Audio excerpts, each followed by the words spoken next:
You guys want some dumb football? That might have been a dumb football question right there. Some dumb football questions here. Let's do it. All right. You can always submit via the YouTube comment section. And we got a bunch stockpiled here that we're not going to get to all these this week. So a nice little backlog for the off-season months. Let's start with, let's do this one. Alexander Rendon says, is there a better feeling as an offensive lineman than imposing your will on a defense by running the ball over and over and over? It's one of the greatest feelings in the world. Yeah. It really is. And regardless if you do it at the high school, the college, the NFL level, when you break the huddle and you're calling the same play for like the third out of the last fifth play, like 5 plays, and it's the same one, and you're going, I'm going to come up here and make the call that you've heard the last 3 times so that you know what's going to happen, and you're still not going to be able to stop it. Do they, in the huddle, if it's like the third time in a row you run the same, laugh. does the quarterback just say again, or does he spit the whole play out? No, he spits the whole play out. It's funny because we were playing the Saints one time. We ran power 13 times in a row to end the game. We ran it like to the left, to the right, to the left, to the right. And it was just back and forth. Deuce, deuce, deuce. You'd hear it from one side, and then the next play on the left side, you'd hear deuce, deuce, deuce. And these dudes are like, God damn it. And it's super fucking fun, especially because that puts the game more in the offensive line's hand. Like, we just get to go out and do what we want to do, run off the ball, have fun. I'd say a close second to that is picking up blitzes on third down. Like, if you're backed up, third down, there is no more heightened sense of like, holy shit, when you pick up a fucking blitz that a team maybe you say for the last 3 weeks has gotten everybody with, right? And say you just execute it beautifully. And not only that, but you're like, that was it. That's when you're like, we're cooking, boys. We are rolling today. That's switching twists. Like, dude, all those things get you so hyped. But there is nothing like at the end of the game when you hear coach go, 4 minute, you're like, here we go, boys. It's time to mash the living shit out of everybody now. Oh, it's so fun. Yeah, the blitz pickup thing is great because of the amount of preparation that it puts in, right? I mean, it's hours of film study and meetings and extra meetings with the quarterback. And when I can remember 2017, we're playing Baltimore, right? All week we had worked on this overload blitz that we saw. Like if it came up, we had the play we were going to check to, right? Like it didn't matter. We were like, hey, we're going to check to this protection with this route scheme, and this is where we're going to throw it, and it's going to be open to. And I'll never forget, we broke the huddle. It was like 3rd and 18, 3rd and 15. We run up to the line of scrimmage, and all the O-linemen, like me, Joe Berger, Nick Easton, we all kind of look at each other, and we go, Case, this is it. Like, we kind of turned around, and Case was like, I know. Like, and he gets up, and so we check to whatever it is, and we get it, and we slide into it. We knock it. We pick it up. Case puts a perfect ball. It was like a 20-yard gain, and we're high-fiving like we won the Super Bowl running down the field. Right? Like, oh, we did it. Like, we did it. Because you know that you're not going to see that again. Right? Because that's the great part is when you knock a blitz like that in the face from a protection standpoint, the D coordinator goes, well, can't do that again, right? And then they got to pivot and they got to move, and now you're one step ahead in the chess game for the rest of the game. Like that feeling is just as good as running it down. Do they ever then, like, if they see that you guys see something and are all excited and you're checking, what's their chess move? They can try, but the problem is we're going to check it and we're going to go. We're going. Right? Like, that's the thing. Like, they can try if they want to try. Like, but as soon as we get up there, right, it was like, I can't remember the exact check, but it was some word where it was like, hey, James Harden 65, Delta, set hot. Right? Like, we knew the check, and we didn't want them to check out of it. So it's always on the hurry. Right? Because you don't want to get up there and go, hey, change, new mic 57, hey, because then they're going to start moving too. So it's all about the speed of getting up there, checking it, and going. And then they're all going to look at each other like, well, can't do that again, right? And the D coordinator spiking his headset somewhere. Like, yeah, that's a fun one. That's a good one.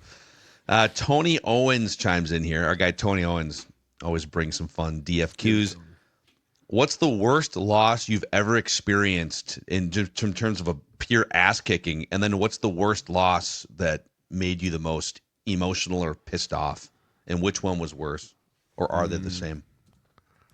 I mean, mine has to be the Super Bowl loss. That was really emotional. Like, it was really rough. And it was rough because, like, there were so many dudes that put so much into that season and did not come out as champs. You're like, dude, there's nothing like sitting down in that locker room being like, well, that's over. Like, it's just so demoralizing. But, dude, I will say and this is the one thing that I think I've been listening to a lot of kids lately. Obviously, I have a lot of kids, and so I'm stuck at their sports, and I listen to them talk a lot, and I can't tell you how stupid some of them are, right? Like, they think that these kids are just going to come in this league, and they're going to be flawless, and they're going to fuck everybody up, and you're like, listen, man, I had a mentor for a very long time, and he used to tell me there's a somebody for everybody. And when you find that motherfucker, he's going to kick your ass. And there were a lot of dudes that kicked my ass. Kendall Langford beat the living shit out of me the first year I played him. I thought he was 40 years old. I was like, I'm not even going to fuck with this dude. He came out, hit me with some spins and some fucking head slaps, and I was like, Jesus Christ. Kevin Williams here, my third game starting in the NFL. I played Kevin Williams, same thing. I go, what the fuck's this 38-year-old going to do to me? I'm fucking Alex Boone. I'll kill him. This dude laughed at me the entire game. And I remember after the game, I went up to him and was like, I will never, ever sleep on you again. He was like, he just laughed at me and was like, dude, that was fun. But I kicked the shit out of you. And I was like, yeah, I got it. Like, there's so many people. And that's what, like, nobody understands. There's so many people that you've never heard of that are just going to kick so much ass. And you're like, where the fuck did this guy come from? And it's insane. But it's happened a lot, and you learn quickly, because that's the one thing, like, when you're in the game and you're in the moment, and that Kevin Williams experience was probably the most eye-opening, because in that moment, all the coaches keep looking at you, and they're like, what are you doing wrong? And you're like, shit, do I really know what I'm doing wrong? Yeah. And they're like, this is what it takes to be a pro.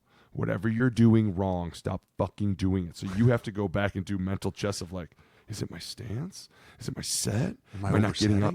Like, dude, there's so many things you start running down these roads, and then all of a sudden you're like, okay, now I'm being a professional athlete. Now I'm changing something in the moment, which is extremely risky, but I have to, because I'm not winning right now. I'm not winning the way I should be. And that was one of the most eye-opening experiences to me, because it was like, man, this guy's fucking good. I thought I was just going to come in here and two-hand him the whole day. We're going to call it a day. It was like, I want to see you move your feet, young man. I want to see how independent you can be with your hands. So instantly I was like, this is the game that everyone's talked about. And it was fun. We ended up winning that game, but it was a lot of fun. Yeah, I mean, I think the most emotional game. Right, that was the question. Sorry, I got distracted. Yeah. What was the Yeah, most? you're like the you got worst your ass beat the losses. most. Yeah. Yeah, I mean, the worst loss for me, oddly enough, wasn't the 2017 NFC Championship game. The worst loss for me was the 2016 Detroit Lions game.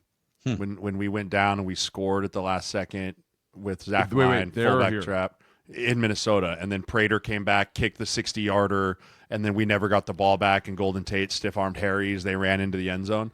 That game for me, because it was such an emotionally charged, like, come back, score, yes, let's do it, and then to never get your hands back on the football. That one really stuck out for me.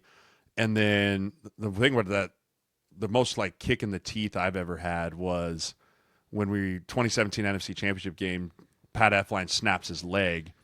We're down by, like, I think we were down like 17 at that point, and I had to go in there and just in a 2-minute hurry-up situation block Fletcher Cox over and over again, and sitting on the sideline, cold, not happy, right? And you just come over there, and I remember I punched the shit out of him with two hands the first time, and he looked at me and goes, oh, two-hand puncher, I'll be back. And I was like, oh, not what I wanted to hear, right? Like, and then like you start doing that, but it was my first play in the entire game.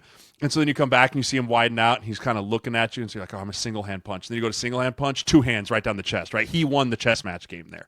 And I was just kind of surviving the rest of that game. I never really felt like I got in a rhythm, and I gave up a sack. It wasn't fun. Not a good experience. Is two-hand punching not advisable? It's not. It's because not. Think about it. If you two-hand punch someone and they slap one hand, one will take two, which ends up taking now both you're of off it. your base. So we're you big really- independent, but like I knew Fletcher was a bull rush guy.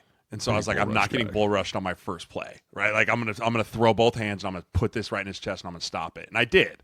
But he came back on the next play and he got in my head and was like, oh, two-hand punch guy, huh? So I was like, oh, here comes the swipe, or here comes the chop rip, and then all of a sudden it was just a two-hand bull rush again. And I was like, damn, I should have two-hand punch. And then I never got back in rhythm after that. Man. Ugh.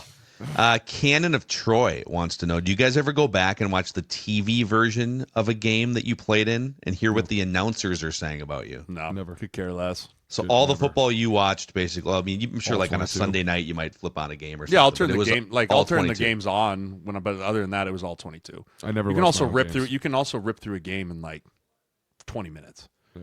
Right, like you can get through an entire game in 20 minutes, and that's with rewinding and fast forwarding, and like the TV copy's a waste of time. Yeah, but you don't get Kenny Albert's voice track over a dramatic. I don't need to hear Bears Troy versus Aikman Lions game. shitting all over players. I'm good on that.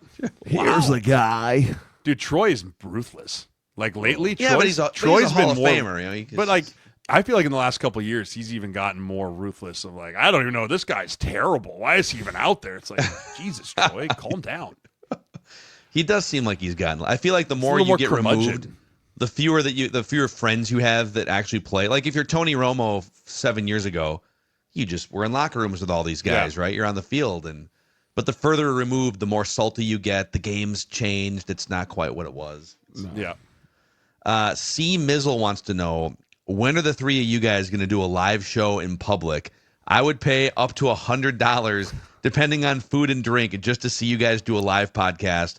Podcasts aren't the future. They are the now. I'd much rather listen to you guys for 2 hours a week than ESPN for 20 hours a week. My guy. I mean, Jay, you had your first live. It was so fun. Purple Like, Daily we do need to experience. do a live show. When we'll you coming get one back up, Jay? We'll get one put together. We'll get a go. live show put together because I do think that'd be a lot of fun, and we'll figure it out. I promise. We'll get something put together soon. I'm so in. I'm definitely in. Yeah. I'll give you just something to put on your calendars. That it's not official yet, but we are looking at doing some live Minnesota State Fair shows. Ooh.